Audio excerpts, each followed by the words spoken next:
Raise your hand if you're wearing a watch. All right, I would like to make you an offer. I would like to offer to buy your watch. I've got a bag full of the most well-established form of money that's ever been used in this history of civilization. Right here in my back pocket. Keep your hand up if you're willing to sell me your watch for this bag of money. Just raise your hand and I'll come out there and I'll buy your watch. No? No takers, eh? Tough crowd. How about 2 bags of money? Hang on. Don't give up hope yet. No, still no takers, you're right. The fact of the matter is that this form of money was used for 12,000 years and in fact is still used today in certain parts of Papua New Guinea and the Solomon Islands. It's called cowrie shells, and the point that I'm trying to make with it is that we as a civilization and as a global society, when we adopt a new form of money, we have a great deal of inertia, and it's very sticky, because money, if you think about the essential nature of money, is the way that we store our human energy. And we'll get a little bit further into that in a few slides, but I just want to start things out with a little bit of perspective, because what we're trying to talk about here is whether Bitcoin is just a passing fad, whether it's a bubble that's burst, or whether there's some evidence to support that there's lasting value there and the adoption and appreciation and value of the network will continue. So let me try to take you through a few slides over the next 20 minutes or so and see if I can convince you of my belief that this is the best form of money that we've ever invented, and that it's going to form the basis and the foundation for the so-called Internet of Money, which is going to fundamentally transform civilization as we know it. But before we go there, I'll give you a little bit of background on myself. My name is Sean Walsh. I'm the CEO of a company called HyperBlock, Inc., which is a large crypto mining and software company based in North America. In fact, we were the largest mining operation in North America for quite some time, up until recent months when a couple of other people surpassed our size. And we have other software products. We have a custodial storage platform for institutional investors that's insured, which is a very attractive feature. As many of you know, one of the biggest barriers to entry for all the tidal waves of institutional money that's looking to get into crypto is an insured custodial storage platform, and that's exactly what we offer at HyperBlock. Prior to that, and even still today, I've got an investment company called Redwood City Ventures that I started back in 2015. Before that, I spent 5 years at a private equity firm in San Francisco called Bertram Capital. And I'm an advisor to a number of crypto networks, including the Fusion Network, a few crypto funds, one in Toronto, one in Los Angeles. And I spent the first 15 years or so of my career designing, launching, and growing online and mobile products. So when I look at cryptocurrencies and Bitcoin, I look at them like an e-commerce business. I look at them from the perspective of a product marketer, and that's a little bit what we're going to talk about here today.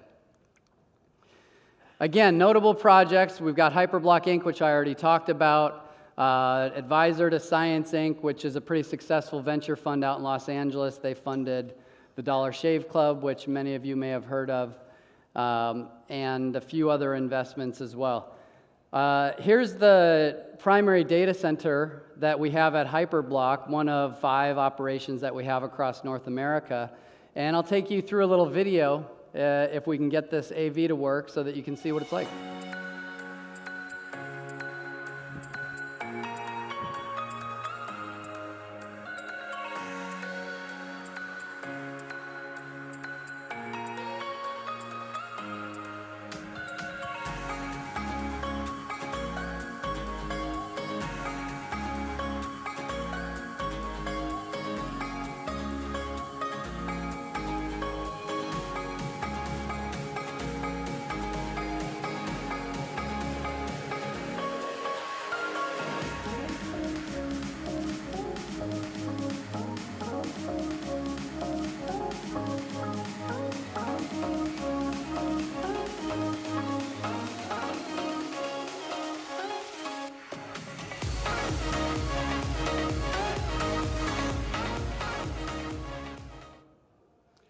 Okay, I started mining Bitcoin back in 2013 because I held the belief that mining was the foundation for everything else in the ecosystem for two primary reasons. The first and most important of which is that it's the fundamental aspect of the governance model for proof-of-work networks. It's how the votes get cast to modify and evolve the software that's used to drive the network and operate the network, process transactions, and what have you. And then the second reason was sort of a practical reason. I was starting my investment career with Bitcoin with relatively small balance sheet, and so I needed to start with something that was going to cash flow, in a pretty short order. Okay, so here's the primary question that I want to try to address and answer for you guys. Is Bitcoin a bubble that has burst, or is there any evidence to suggest that it's got sustainability, that there's going to be continued appreciation of value, and that we'll continue to see growth in the ecosystem and what have you? So let me take you through a number of slides that'll try to address that point, and we need to start with some fundamentals once again, so let's get right into it. The first question, what is Bitcoin? Well, I personally believe that it's the best form of money that we've ever invented, but what is money? So money serves three primary functions: unit of account, means of exchange, and store of value. And we'll get into some of those aspects in a moment, but the next question that you want to ask yourself is, how can you compare the quality of one money versus the quality of other forms of money? Obviously, we've been through a half a dozen or so primary forms of money throughout, human history back to 10,000 BC or so when we first started using cowrie shells, and the dimensions upon which we compare different forms of money are represented by this acronym, SDDRFT. Scarcity, well, here, I'll go through them. Scarcity, durability, divisibility, recognizability, fungibility, and transportability. And we're going to dig into what those mean so that everybody has a good understanding. But before we do, I want to make a quick side note on what I feel Bitcoin actually is. It's two networks at this point. As of August 1st of 2017, it consists of two squabbling brothers, namely so-called Bitcoin Core Network, as well as the Bitcoin Cash Network, which each serve different purposes and are supported by different segments of the marketplace, but ultimately they both show signs, strong signs, of continuing to coexist. However, much tension might exist between them on Twitter and other online outlets. Okay, a metaphor for money. So again, like I mentioned a moment ago, I think it's important to think about money like a storage medium, not unlike a battery. A battery stores electrical energy. Money stores human energy. We all contribute a certain amount of human energy every day that we get up and we go to work. Our time multiplied by our skill set, our ingenuity, what have you, and we receive money in exchange for that. And we store that value in the money that we have in our bank account, in other forms of money, investments, bonds, stocks, what have you, based on the faith that that money is going to be worth something into the future. And that's when we're, in the future, when we spend the money, we're able to discharge the so-called battery. And I think this is a good mental model to sort of lay the groundwork for maybe a useful way to view the future of Bitcoin and cryptocurrency networks. All right, so again, a little bit more about history. Going back to the advent of cowrie shells and their use as money, it's interesting to note that there was a second piece of technological innovation that occurred at the same time, roughly speaking. So it was an information sharing based technology, which literally was the use of counting and numbers. And so it's my belief that these two inventions for the benefit of civilization, because if you think about human beings, we're very weak as individuals. We have thin skin, we get dehydrated and die in 3 days, we don't have sharp teeth, we're not very strong relative to all the other forms of life on the planet. So the way we've compensated for that is by working together. We built another organism in the form of our civilization, which allows us all to succeed and grow and remain safe together. So this pair of innovations, counting in numbers and cowrie shells, to me is the first epoch of the advancement in this binary star system of technology that supports civilization. So let's move on to the next stage.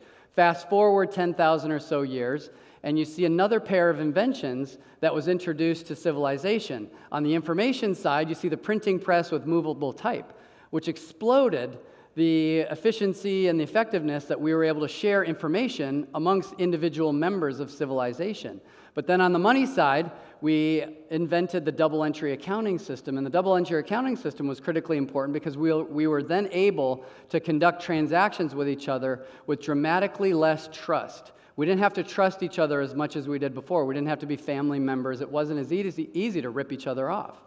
So that's a huge advancement in the two, fundamental pieces of technology that support and, bring forward civilization, in my humble opinion. Now, let's go to the third epoch, which I believe we're in now. We spent the last 30 years building the Internet of Information, which again took our ability to share information amongst individual members of civilization to a whole new level that was just, incomparable almost to the pre-existing systems that we had. And then on the money side, we invented crypto assets, and we're in the process of building the so-called Internet of Money. People talk about money over IP. People talk about the Internet of Value. And what I believe that's going to do, it's going to capture a larger percentage of our collective human energy that's currently getting squandered. And the benefit of that higher capture rate of the human energy is going to be that it's going to bring civilization forward, and we're all going to rise sort of like boats on a tide that's lifting. People talk in vague terms about how cryptocurrencies and the Internet of Value are going to disrupt everything and they're going to change life as we know it. And this is my attempt at trying to drill into what that really means. So let's keep moving. Exponential growth. So if you look at these three epochs, we have the first, developments of information and money, and then we have the second in the Middle Ages, where we had the two inventions that I previously discussed. And now we've just hit, in my opinion, the inflection point of this exponential growth curve in terms of the sophistication of our technology that allows us to move forward as a civilization. The number of transactions that we can execute with each other has just grown meaningfully and explosively. It didn't look like exponential growth before because an early stage of exponential growth curve never looks exponential. It looks linear. But once you hit the inflection point, you realize that you were in an exponential growth curve all along. Okay, back to the 6 characteristics of money. You can see a quick description of what each one of these is here, but I'm going to move on quickly after I mention that the fundamental point of these dimensions is that they all boil down to the trustworthiness of money or the faith that people have in the form of money that they happen to choose to use.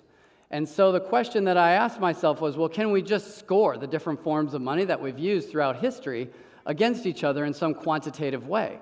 And that's exactly what you see here. This is a polar chart of the 6 dimensions where we compare cowrie shells to gold, a couple of fiat currencies to, maybe some unconventional forms of money like frequent flyer miles and Starbucks gift cards.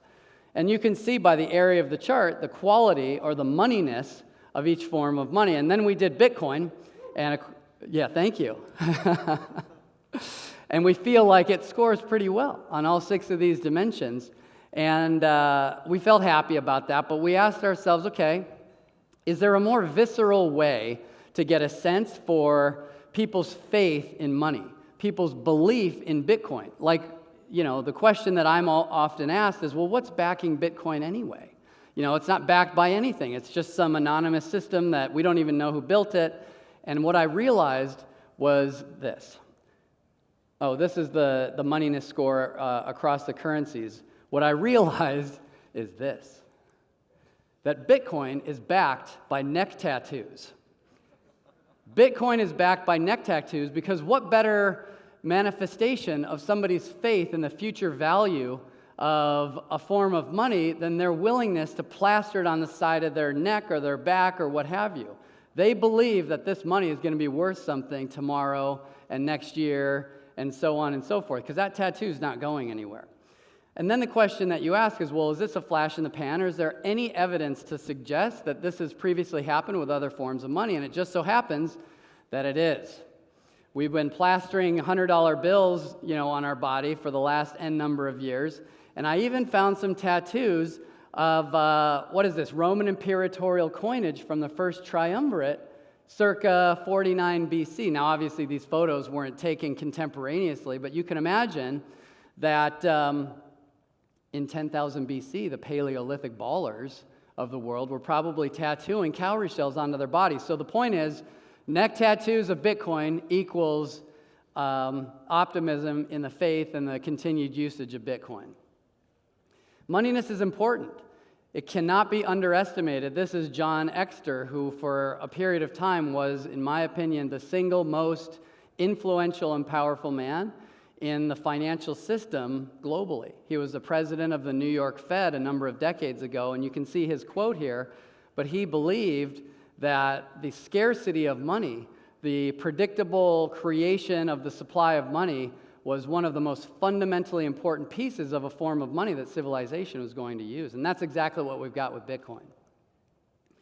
But it's not just that. It's not just the scarcity. In fact, there's this explosive convergence between technical trends or technological trends, economic and social trends.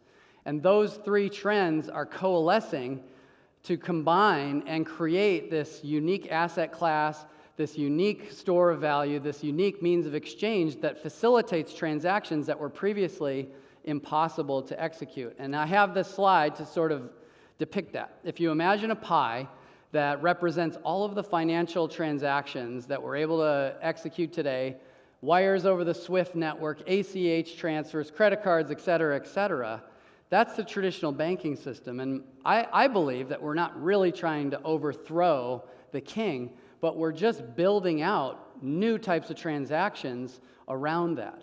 So where else can you send $1 from London to Sydney, Australia for less than a penny other than on a cryptocurrency network? It simply isn't possible and hasn't been possible since the advent of money for the last 12,000 years, but it is now. So we can do things that we couldn't do with money before. We can capture human energy that we weren't able to capture before, and it's going to benefit each and every one of us.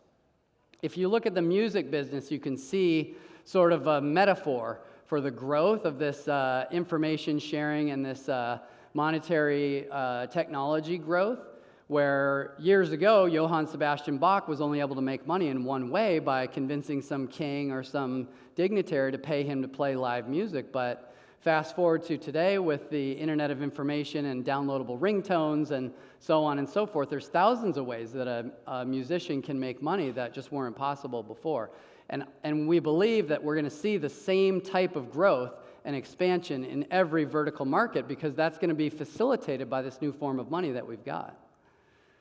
All right, so let's move on to maybe one of the elephants in the room, which is the volatility of Bitcoin prices. And that's a question that's on everybody's lips. You know, people are discouraged this year and so forth.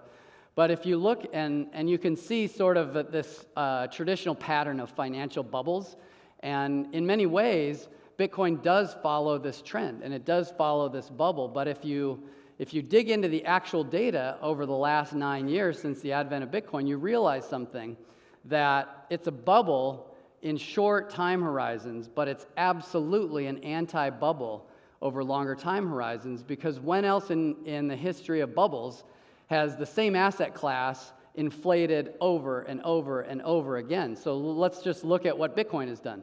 So we went up something like, I think it was something like 10,000% in 2011. And then the bubble deflated. And then in early 2013, we went up a couple thousand% and it deflated. And then again in late 2013, and again at the end of last year. It just keeps happening. It's the rule, not the exception. This volatility will probably stabilize as the means of exchange usage of Bitcoin, broadens in its adoption and penetration into the total addressable market. But this is to be expected because of the social networking nature of what the Bitcoin network is, because of the limited supply and things of that nature. You can take a look at the numbers here, and I'll distribute these slides on my Twitter feed at some point later today, as soon as I can get back to my computer, so you don't have to worry that you're going to miss any of these data points. And I do invite everybody in this room to reach out to me. I want people to use this information, because it's the story that needs to be told. This is objective data, and a lot of the mainstream media is a little biased, and it's just not digging deeply enough into the actual facts that are determining what's going on. So we're running out of time. In fact, we're basically out of time. I want to just blaze through a couple more slides. So here's another contributor to the volatility that we see, and it's an economic principle called the price elasticity of supply. The price elasticity of supply basically says that if you have a dynamic marketplace for some commodity or some other product, and there's a demand side change that increases the price. Let's just say you're looking at eggs, and all of a sudden some Mayo Clinic study comes out and says that omega-3s that you can get from eggs are the healthiest thing that anybody can eat. Well, all of a sudden the price of eggs is going to go up, but then in response to that, all of the egg farmers are going to put more eggs into supply, and it's going to attenuate the price. Well, the opposite is true with Bitcoin. As the price goes up, supply actually goes down. And I don't think there's ever been a product with a marketplace that has exhibited this behavior. In fact, nobody's ever been able to give me one despite my repeated challenges for a product that has. And the reason for this is the supply of new coins, even if you look at the combination of Bitcoin Core plus Bitcoin Cash, is 100,000 coins a month, and that's paid out to the miners. And as the price goes up, the miners sell a smaller percentage of the coins they earn because all of their OPEX is denominated in fiat. So if the price of Bitcoin doubles, they only need to sell half as many Bitcoins one month as they did the prior month. And then the other source of supply in the Bitcoin marketplace is pre-existing holders. Pre-existing holders, as they see the price go up, and I'm sure there's people in this room that are, this resonates with them. As the price goes up, you sort of say to yourself, well, I'll just wait until tomorrow to sell, or I'll wait until next week, because why would I sell now if I have to buy in later from the same marketplace that I just sold into? So that's why we see these hockey stick, moments, these exponential growth curves that look like bubbles, and are bubbles over a short time horizon.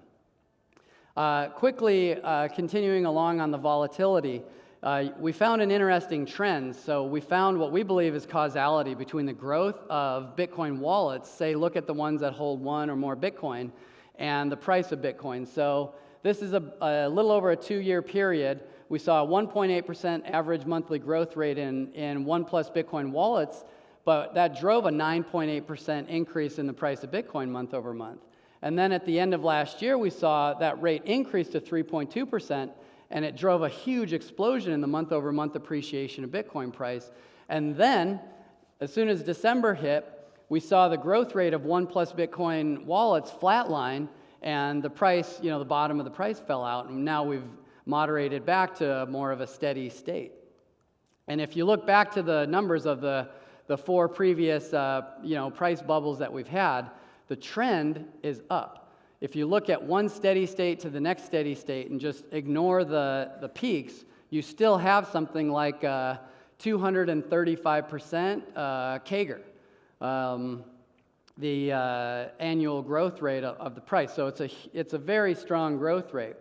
Part of that's driven by what I believe is Robert Metcalfe's law, the network effect that was originally applied to telecommunication networks, where the value of the network is proportional to the square of the nodes on the network. So the nodes on the network, whether you're talking about Facebook or whether you're talking about a cryptocurrency network, are the users of that network. And once you hit this critical mass crossover, the value explodes exponentially.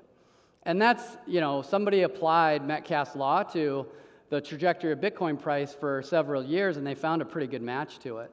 All right, so I think we're about out of time. There's supply fluctuation from Bitcoin miners. I already talked about that. The Great War of Attrition, which was during the last, Bitcoin washout after the 2013 peak that we had. And in a period of 14 months, the revenue from a unit of processing power for mining dropped by 99.5%. So if you were making $1 a day with a certain server, you were making half a cent a day at the end of the period. And that drove the down cycle in Bitcoin price as well, because just like miners could sell fewer Bitcoins as price going up, they had to sell everything to keep from going out of business, and frankly, most of them did. Okay, evidence of continued value growth. Undeniable influence of Metcalfe's law, we talked about. Price elasticity, we talked about. Customer base growth, we talked about. Bitcoin dilution trend, institutional money flow. the capital sitting on the sidelines, and the enormous TAM. So let's try to go through those quickly. A note on the customer base growth is that Bitcoin, and this is sort of a unique thing relative to all the crypto networks that we've got. You see a lot of great ICOs and you see a lot of great networks with great technology, but solving the empty room problem and achieving that critical mass where you get momentum and you get self-sustainability is positively a rare occurrence. I believe that 10, 20, 30, 40, 50 years from now, historians will be writing about Bitcoin's growth from 0 to 1, meaning from nothing to what we have today. That's the most unique, and that's going to be shown to be the rarest accomplishment that any cryptocurrency is able to achieve. Moving on to the annual expansion, because of the halvings and because of the inherent growth of the number of Bitcoins in circulation, we're seeing, as of about a year from now, the growth of the monetary base is going to be down to 2% annually, which is positively insignificant.